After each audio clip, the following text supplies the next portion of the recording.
2026 ലോകകപ്പിൽ ആദ്യ മത്സരത്തിൽ വലിയ വിജയപ്രതീക്ഷകളുമായി ഇറങ്ങിയ പോർച്ചുഗലിന് കനത്ത തിരിച്ചടി. DR കോങ്കോ എന്ന കുഞ്ഞൻ രാജ്യം പോർച്ചുഗലിനെ ഞെട്ടിച്ചു. മത്സരം അവസാനിക്കുമ്പോൾ സ്കോർ 1-1 എന്ന സമനിലയിൽ അവസാനിച്ചു. കളിയുടെ 6 മിനിറ്റിൽ തന്നെ ജാവോ നവാസ് ഹെഡർ ഗോളിലൂടെ പോർച്ചുഗലിന് ലീഡ് നേടിക്കൊടുത്തു. പെഡ്രോ നെറ്റോ കൊടുത്ത അതിമനോഹരമായ ക്രോസാണ് ജാവോ നവാസ് വലയിലെത്തിച്ചത്. എന്നാൽ 52 വർഷങ്ങൾക്ക് ശേഷം ലോകകപ്പ് കളിക്കുന്ന DR കോങ്കോ മത്സരം വിട്ടുകൊടുക്കാൻ തയ്യാറായിരുന്നില്ല. കുഞ്ഞൻ രാജ്യമാണെങ്കിലും പോർച്ചുഗലിനെതിരെയുള്ള അവരുടെ പോരാട്ട വീര്യം എടുത്തു പറയേണ്ടതാണ്.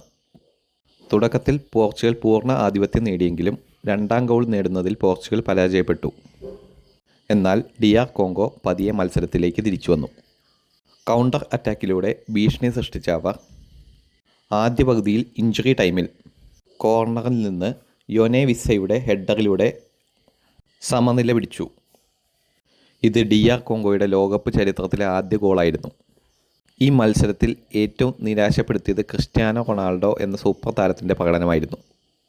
6ാം ലോകകപ്പ് കളിക്കുന്ന ചരിത്ര നേട്ടം സ്വന്തമാക്കിയെങ്കിലും ക്രിസ്ത്യാനോയ്ക്ക് കളിയിലുടനീളം ഒരു സ്വാധീനവും ചെലുത്താൻ കഴിഞ്ഞില്ല. DR കോങ്കോയുടെ പ്രതിരോധം അദ്ദേഹത്തെ കൃത്യമായിട്ട് മാർക്ക് ചെയ്തു. മത്സരത്തിൽ വളരെ കുറച്ച് ടച്ചുകൾ മാത്രമാണ് ക്രിസ്ത്യാനോയ്ക്ക് ലഭിച്ചത്. ആ ടച്ചുകളൊന്നും ഗോളിലേക്ക് എത്തിക്കാൻ അദ്ദേഹത്തിന് കഴിഞ്ഞതുമില്ല. Bruno Fernandes, Bernardo Silva, Vitinha എന്നിവരും പ്രതീക്ഷയ്ക്കൊത്ത പ്രകടനം കാഴ്ചവെച്ചില്ല. പന്ത് കൈവശം വെച്ചിരുന്നുവെങ്കിലും ആക്രമണത്തിന് മൂർച്ചയില്ലാഞ്ഞത് പോർച്ചുഗലിന് തിരിച്ചടിയായി.